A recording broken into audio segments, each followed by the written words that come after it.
اعوذ باللہ من الشیطان الرجیم بسم اللہ الرحمن الرحیم وَإِذَا سَأَلَكَ عِبَادِي أَنِّي فَإِنِّي قَرِيبٌ أُجِيبُ دَعْوَةَ الدَّاعِ إِذَا دَعَانِ۔ اللہ تعالیٰ نے اپنے رسول سے ارشاد فرمایا، جب آپ سے میرے بندے میرے متعلق دریافت کریں تو آپ بتا دیجئے گا میں قریب ہی ہوں اور دعا مانگنے والے کی دعا کو قبول کرتا ہوں جب وہ مجھ سے دعا مانگے۔ صدق اللہ العظیم۔ اللہ تعالیٰ نے حضرت موسیٰ علیہ السلام سے ارشاد فرمایا، فرعون کے پاس جاؤ کیونکہ وہ بے حد سرکش اور متکبر ہو گیا ہے۔ موسیٰ علیہ السلام نے درخواست کی، میرے رب میرا حوصلہ بڑھا دیجئے اور میرے لیے میرے تبلیغی کام کو آسان کر دیجئے اور میری زبان کو بند یعنی لکنت سے ہٹا دیجئے تاکہ لوگ میری بات سمجھ سکیں، اور میرے گھر والوں میں سے میرے لیے ایک مددگار مقرر کر دیجئے۔ وہ مددگار ہارون کو بنا دیجئے جو میرے بھائی ہیں، ان کے ذریعے میری کمر ہمت مضبوط کر دیجئے اور ان کو میرے تبلیغی کام میں شریک کر دیجئے تاکہ ہم مل کر آپ کی پاکی بیان کریں اور خوب کثرت سے آپ کا ذکر کریں۔ اس سے معلوم ہوتا ہے کہ اللہ تعالیٰ سے دعا مانگنا انبیاء کرام کا شیوا ہے۔ وہ ہر مشکل میں اللہ تعالیٰ کو پکارتے اور اسی سے دعا مانگتے تھے۔ حضرت انس بن مالک رضی اللہ تعالیٰ عنہ سے روایت ہے کہ نبی کریم صلی اللہ علیہ وآلہ وسلم کا ارشاد ہے کہ دعا عبادت کا مغز ہے۔ حضرت نعمان بن بشیر رضی اللہ فرماتے ہیں کہ میں نے نبی کریم صلی اللہ علیہ وآلہ وسلم کو یہ ارشاد فرماتے ہوئے سنا، دعا عبادت ہی ہے۔ اس کے بعد آپ صلی اللہ علیہ وآلہ وسلم نے بطور دلیل قرآن کریم کی یہ آیت تلاوت فرمائی، وَقَالَ رَبُّكُمْ ادعونی استجب لکم ان الذین یستکبرون عن عبادتی سیدخلون جہنم داخرین۔ اور تمہارے رب نے ارشاد فرمایا، مجھ سے دعا مانگا کرو میں تمہاری دعا قبول کروں گا، بلا شبہ جو لوگ میری بندگی کرنے سے تکبر کرتے ہیں وہ عنقریب ذلیل ہو کر جہنم میں داخل ہوں گے۔ آپ صلی اللہ علیہ وآلہ وسلم نے ارشاد فرمایا، اللہ تعالیٰ سے اس کا فضل مانگو کیونکہ اللہ تعالیٰ کو یہ بات پسند ہے کہ ان سے مانگا جائے، اور کشادگی کی دعا کے بعد کشادگی کا انتظار کرنا افضل عبادت ہے۔ کشادگی کے انتظار کا مطلب یہ ہے کہ اس بات کی امید رکھی جائے کہ جس رحمت، ہدایت، بھلائی کے لیے دعا مانگی جا رہی ہے وہ انشاءاللہ ضرور حاصل ہوگی۔ دعا کے سوا کوئی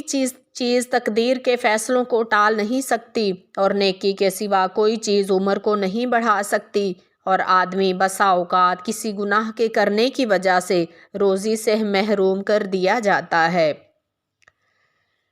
اللہ تعالیٰ کے ہاں یہ طے ہوتا ہے کہ یہ شخص اللہ تعالیٰ سے دعا مانگے گا اور جو مانگے گا وہ اسے ملے گا۔ چنانچہ حدیث شریف میں آتا ہے، دعا کرنا بھی اللہ تعالیٰ کے ہاں مقدر ہوتا ہے۔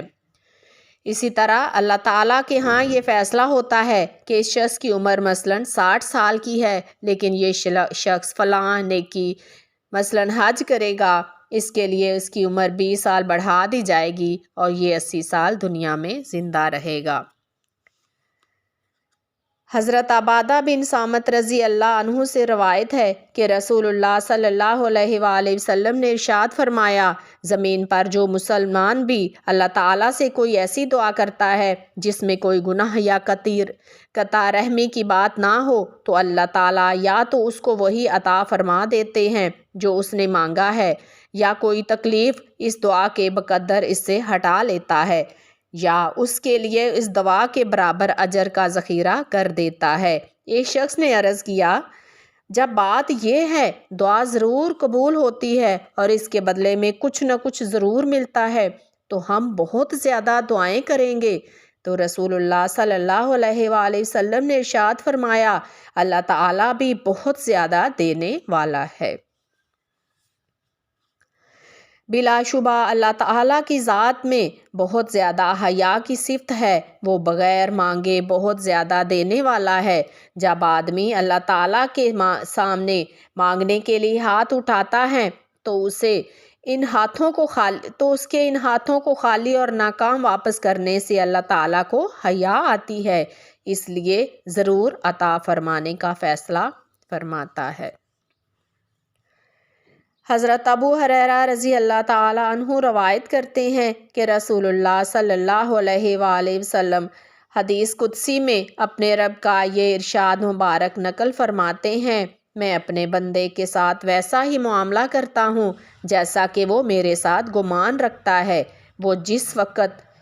وہ مجھ سے دعا کرتا ہے تو میں اس کے ساتھ ہوتا ہوں۔ اللہ تعالیٰ کے نزدیک دعا سے زیادہ بلند مرتبہ والی کوئی چیز نہیں۔ حضرت انس بن مالک رضی اللہ تعالیٰ عنہ روایت کرتے ہیں کہ ہم لوگ نبی کریم صلی اللہ علیہ وآلہ وسلم کے ساتھ ایک حلقہ میں بیٹھے ہوئے تھے اور ایک صاحب نماز پڑھ رہے تھے۔ جب وہ رکوع سجود اور تشہد سے فارغ ہوئے تو انہوں نے دعا میں یوں کہا، اللہم انی اسألک بأن لک الحمد لا الہ الا انت بدیع السماوات والارض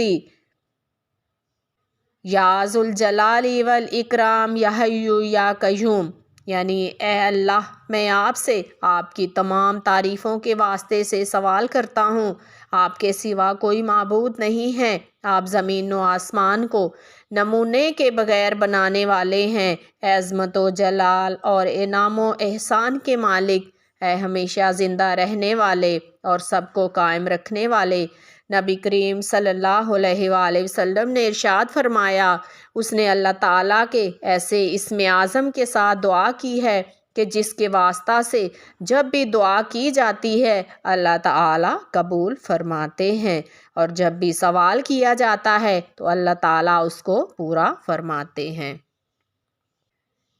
حضرت سعد بن مالک رضی اللہ تعالیٰ عنہ فرماتے ہیں کہ میں نے رسول اللہ صلی اللہ علیہ وآلہ وسلم کو یہ ارشاد فرماتے ہوئے سنا کہ میں تم کو اللہ تعالیٰ کا اسم اعظم نہ بتا دوں کہ جس کے ذریعہ سے دعا کی جائے تو قابل قبول ضرور ہوتی ہے، اور سوال کیا جائے تو پورا فرماتے ہیں۔ یہ وہ دعا ہے جس کے ذریعے حضرت یونس علیہ السلام نے اللہ تعالیٰ کو 3 اندھیروں میں پکارا تھا، اور وہ یہ دعا ہے، لا الہ الا انت سبحانک انی کنت من الظالمین، یعنی آپ کے سوا کوئی معبود نہیں، آپ تمام عیبوں سے پاک ہیں، بے شک میں ہی قصوروار ہوں۔ 3 اندھیروں سے مراد رات، سمندر اور مچھلی کے پیٹ کے اندھیرے ہیں۔ ایک آدمی نے رسول اللہ صلی اللہ علیہ وآلہ وسلم سے پوچھا، یا رسول اللہ، کیا یہ دعا حضرت یونس علیہ السلام کے ساتھ خاص ہے یا تمام ایمان والوں کے لیے عام ہے؟ آپ صلی اللہ علیہ وآلہ وسلم نے ارشاد فرمایا، کیا تم نے اللہ تعالیٰ کا ارشاد مبارک نہیں سنا؟ وَنَجَّيْنَاهُ مِنَ الْغَمِّ وَكَذَلِكَ نُنْجِي الْمُؤْمِنِينَ، کہ ہم نے یونس علیہ السلام کو مصیبتوں سے نجات دی اور ہم اسی طرح ایمان والوں کو نجات دیا کرتے ہیں۔ رسول اللہ صلی اللہ علیہ وسلم نے ارشاد فرمایا، جو مسلمان اس دعا کو اپنی بیماری میں 40 مرتبہ پڑھے، اگر وہ اس مرض میں فوت ہو جائے تو اس کو شہید کا ثواب دیا جائے گا، اور اگر اس بیماری سے اسے شفا مل گئی تو اس شفا کے ساتھ اس کے تمام گناہ معاف کیے جا چکے ہوں گے۔ حضرت ابن عباس رضی اللہ تعالیٰ عنہ سے روایت ہے کہ نبی کریم صلی اللہ علیہ وآلہ وسلم نے ارشاد فرمایا، 5 قسم کی دعائیں خاص طور پر قبول کی جاتی ہیں۔ مظلوم کی دعا جب وہ بدلہ نہ لے،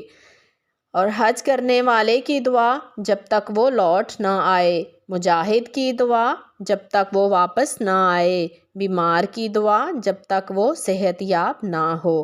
اور ایک بھائی کی دوسرے بھائی کے لیے پیٹھ پیچھے دعا۔ پھر نبی کریم صلی اللہ علیہ وآلہ وسلم نے ارشاد فرمایا، اور ان دعاؤں میں سے سب سے جلدی قبول ہونے والی وہ دعا ہے جو اپنے کسی بھائی کے لیے اس کی پیٹھ پیچھے کی جائے۔